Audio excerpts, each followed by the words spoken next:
കുളം വൃത്തിയാക്കുന്നതിനിടെ മീൻ കുത്തിയുണ്ടായ അണുബാധയെ തുടർന്ന് യുവാവിന്റെ കൈപ്പത്തി മുറിച്ചുമാറ്റി. കണ്ണൂർ തലശ്ശേരി മാടപ്പിടിക സ്വദേശി രജീഷിനാണ് ഈ ദുരനുഭവം.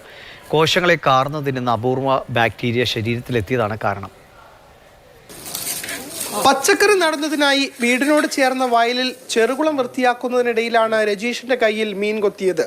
മുറിവിന് വേദന കൂടിയതോടെ കോടിയേരി പ്രാഥമികാരോഗ്യ കേന്ദ്രത്തിലെത്തി പ്രതിരോധ കുത്തിവെപ്പുമെടുത്തു. എന്നാൽ വേദനയ്ക്ക് കുറവുണ്ടായിരുന്നില്ല. തുടർന്ന് നടത്തിയ വിശദമായ പരിശോധനയിലാണ് ഗ്യാസ് ഗാംഗ്രീൻ എന്ന അപൂർവ രോഗാവസ്ഥയാണെന്ന് കണ്ടെത്തിയത്. ആദ്യം 2 വിരലുകളും പിന്നീട് വലത് കൈപ്പത്തിയും മുറിച്ചു മാറ്റി.